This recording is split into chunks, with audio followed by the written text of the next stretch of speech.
Hello, UCLARadio. This is Dr. No, and we are interviewing Garrett. What do you want to go by? It's just Garrett? Well, I go by Blind Garrett because I used to do like a radio show. It was like an old-timey show where I played like 20s blues music, and every blues musician used to be blind. You have blind Lemon Jefferson, blind Willie McTell, blind. Everyone's blind. But I recently switched over to like a talk show, and for whatever reason, Ian Webb just kept Blind Garrett. So I still go by Blind Garrett, and it doesn't make any sense at all. I don't know why. So yeah, I don't call myself Blind Garrett. I'm just Garrett, but I'm Blind Garrett to everyone else, I guess. All my millions of fans out there. Yeah, I think Blind Garrett is good for radio, though, just because it keeps the theatricality of it all. You don't need to have eyes to radio. Oh, yeah, That's too. what Yeah, I always exactly. Mm-hmm.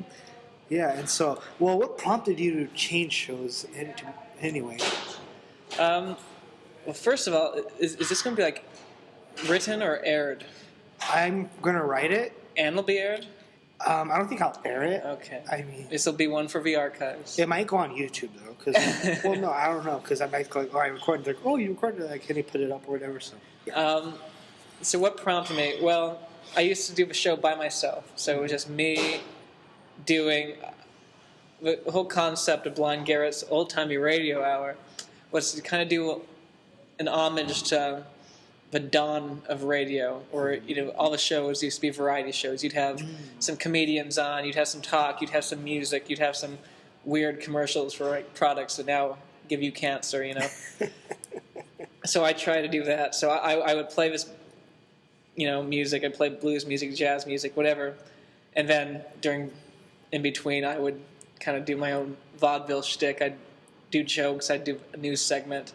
I'd do fake commercials. I pretended to have a juggler on one time.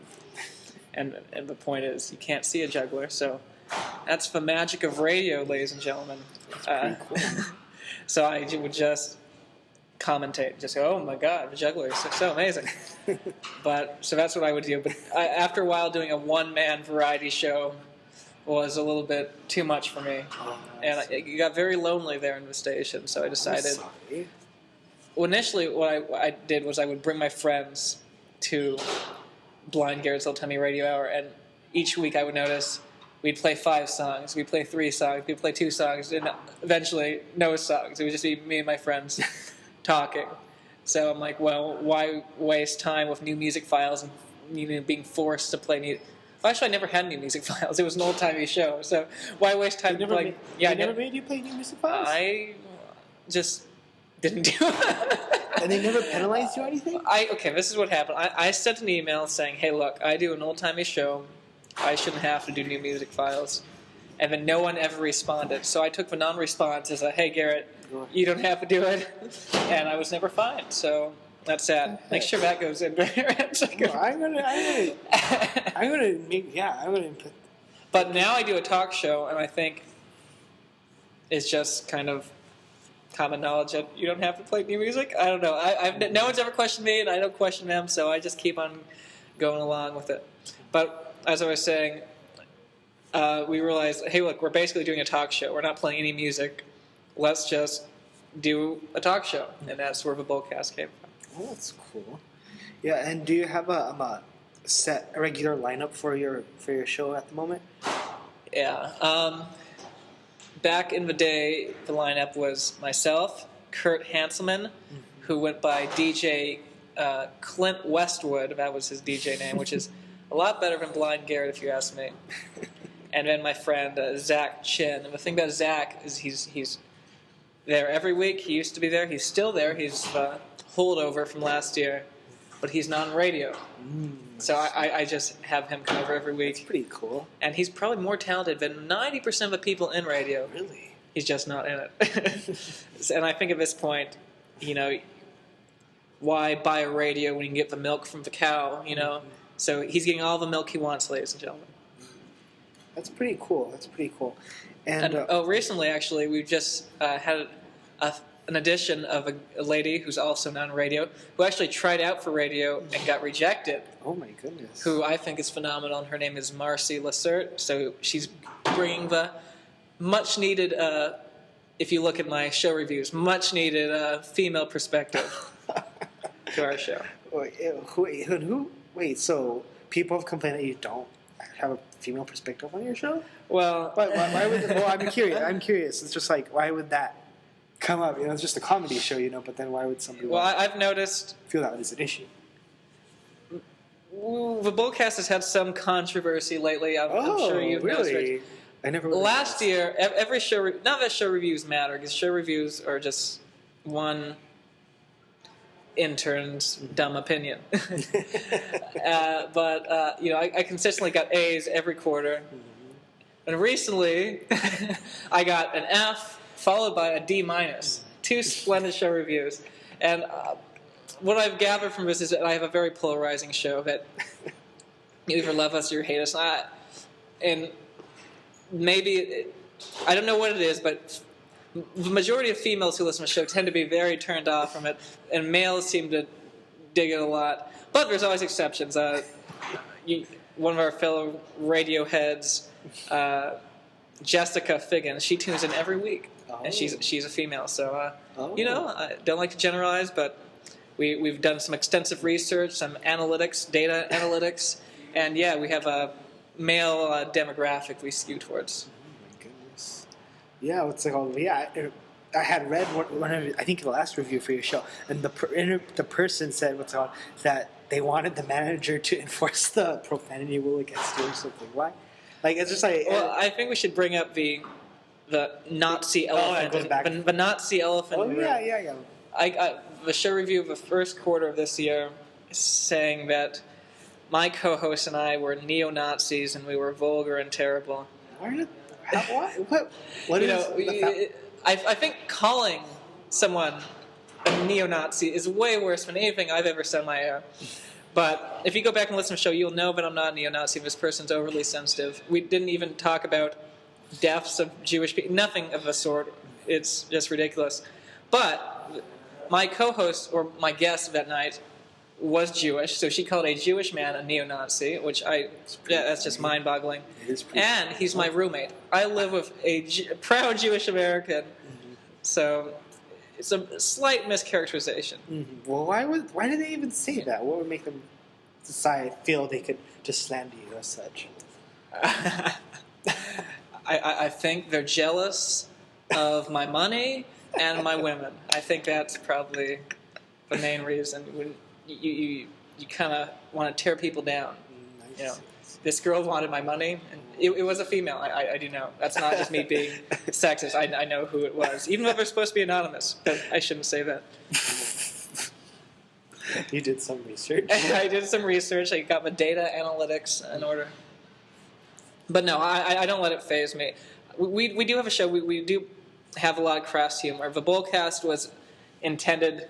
The tagline is "Friends get together and talk about a bunch of bull." That's where the Bullcast comes in. It's not about male cows or China, But I wanted it to reflect kind of like the dining hall conversations I'd have with my friends. Like my highlight at UCLA is going to dinner with a big group of people and just talking. And when you talk at home by yourself, or when you talk with your friends, you say things that you won't necessarily say on a podium, Oh, yeah. A lot of crass conversations happen with your friends, and I wanted to reflect that I see. in the radio show. So I don't go out of my way to be crude, but it comes up when you're comfortable with your friends and you're having a good conversation. It's what happens, and it rubs some people the wrong way. Okay. Yeah, what's it called? So, nothing. You've never been like sanctioned or whatever for your comments on your show or whatever. There's never been that. You've never gotten in trouble with management at all. I have not, but I don't know if we should go into that so much. Oh, really? Okay. I don't think we want to shed light on it and have the Bullcast on a public censored in the future. But no, I feel I don't know if this should be put in, but I feel like the station, we have a policy where you can play a song that says anything. The song can have any lyric, and that's completely fine. But as a DJ, we cannot curse. We can't say crap or shit or anything, which is kind of an arbitrary policy. Yeah. I've done this when I adhered to the policy a little bit more. I played a song by Reggie Watts called "Fuck Shit Stack," where all he does is sing over and over: take some fuck, take some shit, take some fuck, take some shit. You got a fuck shit stack. But as a DJ, we can't say fuck or shit. That is interesting. You know. It's like you can't comment on the song you just played. Exactly. I can't even say the name. That was FSS. I guess I can say stack. Is stack a bad word? I don't know. I won't say it on air anymore. Just in case stack is a bad word. Yeah. So. Yeah, and do you feel that you would, like, if you were in management, you would change that rule? You can't use any profanity. I am in management. Well, I mean, but it doesn't come out. I can see the point. I guess. I don't even know how closely affiliated we are with UCLA. I guess there is. It is very odd. So I don't know if UCLA gets in trouble. But college radio is about getting in trouble. College radio is about pushing the lines. And we got to compete against podcasting as well. Mm-hmm. One of the most popular podcasts right now is called "What the Fuck." It has "fuck" with Mark Maron, and it has "fuck" in its name. And we're really limiting ourselves if we can't say "fuck" on air. How can we compete with "What the Fuck" if we can't say "What the fuck"? That's what I've always said. Yeah, that's a very good point. It's just like, I don't know. I guess it brings up questions of free speech and all of that. But I don't know if we're qualified to talk about that. Do you? I'm just a lowly Bruin. I can't say anything. Nor do I want to. Yeah. Well, what's it called? I'm curious. What made you get into radio in the first place? What made you say, I want to check out UCLA radio? Well, I remember as a kid, my dad would always talk about how he had friends on the radio station at his college. He went to UC Irvine, and he would tell me about his friends would just put on records late at night and do requests, and I always thought that was pretty cool. I grew up, probably why my radio show was so crude, listening to Howard Stern and all these guys as a small kid. So fun. Like, I don't think very many people had as much radio in their life as I have. I would just spend all day listening to talk radio. Growing up in Los Angeles, there was a station called 97.1 FM Talk. It was an FM talk station. It was very weird. Some morning it would be Howard Stern. The afternoon would be Frosty, Hyde, and Frank, followed by Tom Likas, who's also a very controversial radio figure. So I just always loved radio. Just listen to it all day long. Okay, cool. So much so that in high school I started a podcast. In high school I started a podcast, which is very, very strange. I was the only kid doing it. And the show was actually called the Bullcast, which is the name of my radio show today. So the Bullcast I do today, the only carryover is myself. But I stayed true to the spirit. I used to do it with two high school friends, and if they had come to UCLA, instead of ruining their lives, we'd still be doing it. But it's a different vibe, but it's still quality radio, if you ask me. But I came to UCLA knowing that I was going to join radio. I said, I don't know anything about UCLA radio. I just know I'm joining it because I need to join radio. So my first quarter here, I tried to figure it out, but I couldn't find anything about it. It was just very hard. I Googled it. I didn't know any information. And finally, I found, I guess, the website or whatever. And I'm like, okay, I want to apply. So I emailed them saying, hey, I want to join. And they're like, oh, you just missed, the deadline. I'm like, well, how am I supposed to know? Where do you, whatever. And they say, try back next quarter. So I did. So instead of being in fall, I joined winter. Did the interview, nailed it, got in, and the rest has been history. But this is my third year at UCLA and the third year on radio. Oh, cool. Good job, man. Oh, yeah. I'm a success story. Mm-hmm. It says, I'm a prime example of millennial living in Obama's America. It's too funny. And let's see. Am I a millennial? I don't even know. I think you have to be. I mean, you were born. You were before. Do you have to be born in the millennium? You have to be born before 2000. Okay. Because that's when you have to come into your own. Okay, good. Yeah, I remember Y2K, man. I lived it. Yeah, it was kind of a bust, wasn't it? It was. You expected all the computers to break down, and then nothing. They just kept working. I know. Thanks, Steve Jobs. Yeah. So okay. Well, Speaking of Steve Jobs and other inspirational people, what figures influenced you in your radio career? I guess That's a good. I never really think about it. I listen to a lot of radio, like I mentioned, so Howard Stern, but I don't think my show is anything like Howard Stern. I don't have any porn stars on. Though I'm not against it if anyone's offering to come on. What's stopping you? Yeah, there's nothing. I always thought we should have like a Howard Stern in our station. I think that would be amazing. I thought that was you. But I was I was always influenced by stand-up comedy. So as a kid, in addition to radio, I watched Comedy Central stand-up nonstop, and my favorites were Mitch Hedberg and Norm Macdonald especially. So I don't know if my humor reflects those guys at all, but they're Bill Murray. Everyone says Bill Murray nowadays, but I've always been saying Bill Murray. You liked him before it was cool, then. Well, come on, I think it's always been cool to like Bill Murray because he's a cool guy. That's true, but not this new, what's it called? Dare I say hipster? Yeah, now Bill Murray is just like I think Bill Murray is having a crisis, and I think we need to help him out. Oh, really? So if you see Bill Murray, help him out. Give him mouth to mouth. Yeah, just Heimlich him, even if he looks fine. Yeah, so it's so called. And I don't know, like, do you think, have you considered after you grad? Well, I don't know, you're a bit of a ways off before you graduate. Like, do you think you will continue the Bullcast in any format, or maybe podcast form or anything? So that's the sad thing about my show. I don't. No, I feel like I have changed since starting the Bullcast, both the podcast and the radio show. And I used to like kind of being the center of attention, I guess. I used to love doing the show and promoting and going, listen to me, and I don't know where that came from. And currently, I still do the show, but I have no desire to be the center of attention. I don't have any desire for people here. I feel like it's almost narcissistic. I look back at myself and go, what's wrong with me? Why did I crave this attention so much? So why do I still do the show? Basically, like I said, the show is me trying to have conversations with my friends, basically. My best friend, Zach, is my co-host.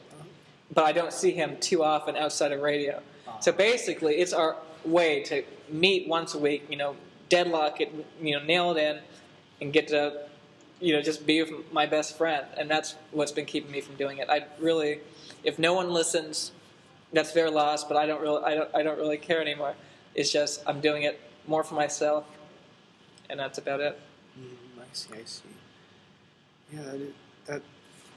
But I do think every person in radio should question, why are they in radio? What is it that drives us? Why should we be on the air? What's the feeling? Is it? I don't know. Yeah, what's it called? Well, I don't know. It's interesting. Like, it's just, I don't know. It's just like radio seems like it's just a fun platform, medium or whatever. Like, it's just like, oh, you're just talking, shooting the breeze on air or whatever. But like you just said, like, it's not like that. It's like there's also a lot of people in the station that just do music, that don't talk that much, But even then, they have to put thought into the music, but you're subjecting your tastes on everyone else. Like, what do you get out of it? I guess. But I think there's definitely people in radio who are very selfless and not self-absorbed. I'm not saying anyone is at all, but I feel like myself, I was in it for attention. But I think we all want attention. We're broadcasting out there. It is radio. It's like, well, I don't know. I'll keep this conversation because we're interviewing you, not me. So. No, I want to hear it. Okay, so like, it's just like, you kind of like, it's like, I don't want to be a self-aggrandizing butthole, but in radio you kind of have to be, Yeah. So gotta be a butthole. Yeah. That's all we can say on radio, because if we say asshole, we get fired. Oh yeah. Yeah, it's just, I don't know, it's just interesting. It's just, I don't know, like, I don't know, it's what's really crazy to me is like, nobody really seems to know about radio outside of our group and friends and family and stuff. Like, it's just, it's just like, why? Like, you really do it for yourself, because if you think anyone else is really listening, you gotta just check the viewer count. Yeah, and that hasn't been working the past couple of weeks, so that point is null, I guess.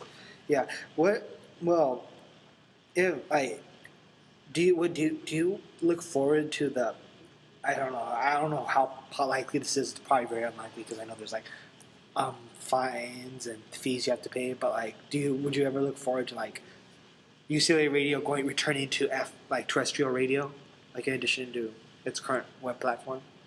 I don't think that's in the cards, but I used to think it would be good because I think the only people that listen to radio nowadays are in their cars. Yeah. And that's true, but how many students, no one has radios in their room. Mm-hmm. So we'd be getting just like random people in their cars that would be tuning off. But I think as the years go, in a decade, everyone's going to be listening to podcasts or Spotify. They already are in their cars. Yeah. I think radio, I think we're hip with the times. I think we're doing the right thing. I think we need to embrace podcasting more. But that costs money. But streaming UCLA radio, I think is a tough deal to shove down people's throats because there's so many better options. Honestly, if you depending what you're looking for, if you want something tailored to your interests, yeah, you definitely go on Spotify. Mm-hmm. But if you want personalities, or DJs, and if you want to discover new trends and new music, then I think UCLA radio is great. Yeah, it's just. You have to put in a lot of effort. You have to deal with the issues, and you have to log on. So I think it's hard to get students to remember that we exist, but then to actually log on. Oh, that's true. Yeah, and so-called. Well, I'm curious because I just thought about this because you're not the only comedy show on the station. So what separates you from like your show from the other comedy shows? Like what are the other ones? Brune. Classic comedy hour, is that it? It's something. I could answer this question better if I've ever listened to any of them, but but I'm not affiliated with the comedy department in any way. Oh, really? Oh, I've never attended a comedy meeting. I don't know what they're doing. I support them completely, but I've just done my show rogue. And maybe all those negative show reviews are from people in the comedy department. Who knows? Jealous of my women and my money. It always comes back to that, doesn't it? Well, that's what it is. That's the that's the last show review. I got a D-. They said this guy has too much women and too many monies. And I said, I don't know if that's proper grammar, and it's sure as hell not a good justification for a D-. Yeah, it's just I don't know. I'm just like I think. There was something I really wanted to ask you. I forgot. There was one thing. It was just like really stood out to me. I mean, we already. Well, what's it called? Well, no, I want to revisit the Nazi controversy again. Okay, because what's it called? Like, why did they say that though? Like, why did they go like? Okay, so I can talk about Nazi or whatever. For whatever reason, we brought up the Diary of Anne Frank, which sounds bad as I start off, but we didn't start making jokes about Anne Frank. I brought up something that I remembered that. I was reading an article about how there's like chapters of the Anne Frank diary that were edited out about her discovering her sexuality, and that's not a joke. That's a true thing. So I ended up discussing that because I thought it was interesting, and a joke or two may have been made, but we didn't do anything bad, and it was just that conversation. I think the reviewer thought it was a joke when it was in fact. Based on fact. There are chapters of her diary where she talks about masturbation, and we just talked about how strange that would have been had it been left in the book that everyone's reading, And so that's that. Yeah. And then thus you're a neo-Nazi because you pointed it out. I think the reviewer took it as us kind of tarnishing Anne Frank. Yes. But she's just a human being, and we haven't made her anything. Yeah. She made herself less of like a Jesus-like figure. But even you don't have to be a virgin. She's not like a god. So I really don't know how. I think any show reviewer at our station who's giving anyone an F for any reason has a slight problem because that's pretty rough, especially on a student-run radio station. Well, it's interesting because the people that do the reviews are students themselves. So. Who usually have never done a show either, which I think they're all interns. Oh, yeah, but I think that's how most critics are. They are critics because they can't do. So I'll see how successful they are on their shows. I don't know. Oh, well, one thing I want to say was it's interesting about Anne Frank's diary because that was published by her father after the war. So Yeah, exactly. Her father read it and he took it out. He was the one who did it. Yeah. Yeah. There's a lot of potential for comedy right there.